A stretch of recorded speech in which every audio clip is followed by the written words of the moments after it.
je m'appelle Sarah. Oui, je suis d'abord une maman, plutôt investie dans ce rôle-là de deux enfants bien inspirants. Je suis une grande gourmande, plutôt curieuse, et puis j'aime beaucoup apprendre, notamment au contact des autres. C'est toujours, je trouve, très riche.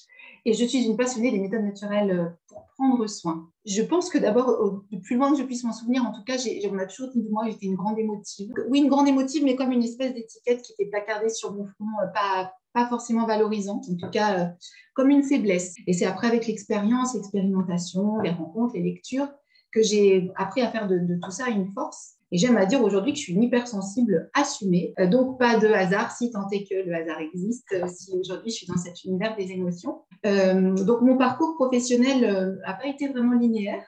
J'ai travaillé longtemps dans le domaine du diagnostic de biologie médicale. Et ensuite, comme l'univers est un très bon architecte, il a mis sur ma route quelques épreuves un peu difficiles, dont une bien bousculante qui finalement m'a reconnecté à autre chose et m'a fait vraiment ressentir ce besoin de retrouver du sens. Et pour moi, ce sens, c'était me sentir utile. Donc, je me suis formée en aromathérapie et puis bien sûr en fleurs de bac.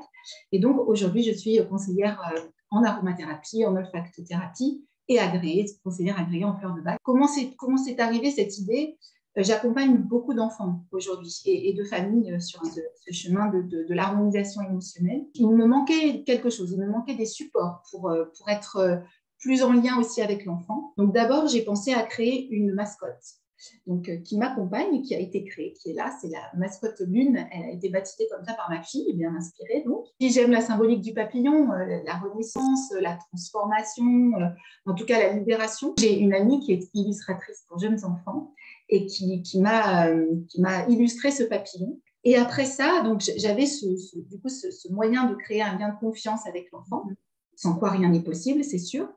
Et ensuite, j'ai voulu créer un outil pour faciliter l'expression et la verbalisation des ressentis chez les plus petits. Ce qui m'a guidée, ce qui m'a animée, ce qui m'anime toujours, mais vraiment pendant toute cette création, ce qui était vraiment présent pour moi, c'est que plus tôt on accompagnera l'enfant sur ce chemin de l'exploration de ses ressentis, la verbalisation, l'expression de tout ce qu'il ressent, plus tôt il apprendra à se connaître, donc à se comprendre. Et tout ça, c'est un super terreau pour que l'empathie puisse se poser et se développer. On retrouve Papillon Lune dans 9 états émotionnels différents. Comment je les ai sélectionnés, ces états-là? Je suis d'abord partie des 6 émotions primaires, d'Ekman notamment, la peur, la colère, la joie et la tristesse. Je n'ai pas mis ni le dégoût, ni la surprise, parce que il n'est jamais arrivé qu'un enfant vienne me voir en me posant ça en première intention, mais plus qu'il y en a découlé. Par exemple, la tristesse après avoir été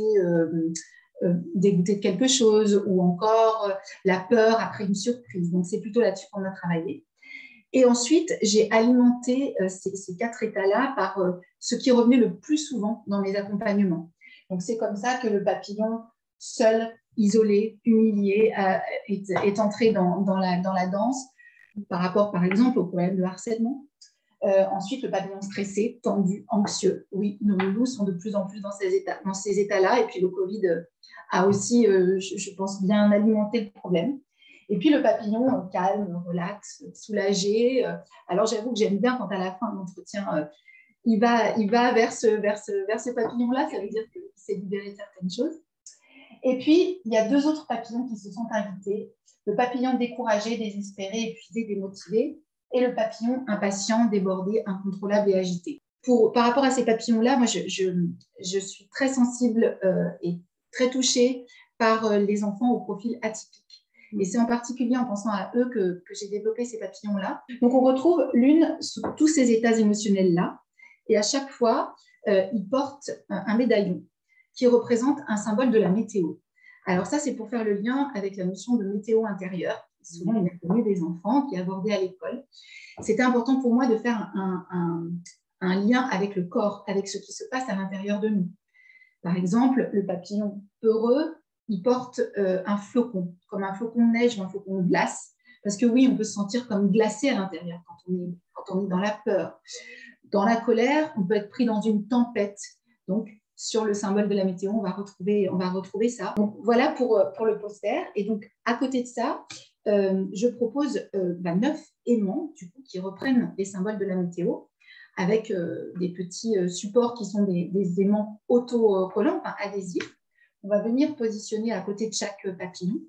Et donc, avec les symboles de la météo aimantés, l'idée, c'est d'inviter l'enfant à venir aimanter à côté du papillon qui ressemble plus à ce qu'il ressent lui, le symbole de la météo.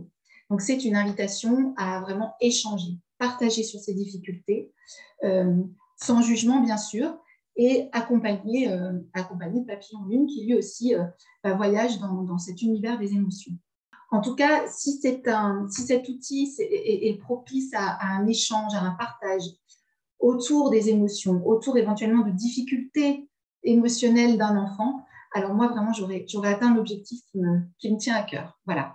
Ok, écoute, merci Sarah pour ce partage. Je pense qu'effectivement, les enfants aussi, ils ont besoin de toucher, donc c'est important d'avoir que ce soit ludique. Enfin, moi, j'insiste sur ce côté ludique parce que quand on reçoit des enfants en entretien, moi, j'ai remarqué qu'effectivement, des cartes avec les photos des fleurs, des choses comme ça permet ce qu'on appelle de briser la glace, effectivement, de nouer plus facilement un contact avec eux et ces petits aimants comme ça qui peuvent coller sur le poster. Enfin, voilà, passer par le corps, en fait, par le toucher, je pense que ça permet de fluidifier, de faciliter la relation. C'est ça, et puis en même temps de les rendre acteurs dans cette exploration vers la connaissance de soi. Ouais, tout à fait. D'accord. Okay. Merci beaucoup. Merci à toi Virginie, vraiment un grand merci pour ton soutien dans cette aventure, dans ce projet, tout au long du projet, et puis pour la confiance que tu m'as accordée. Et merci de permettre à Papillon Lune de voyager à travers ton site internet. On lui souhaite un très beau voyage vers plein de petits-enfants pour égrener plein de belles ondes et plein de belles choses. C'est ça, merci Virginie. À bientôt. À bientôt.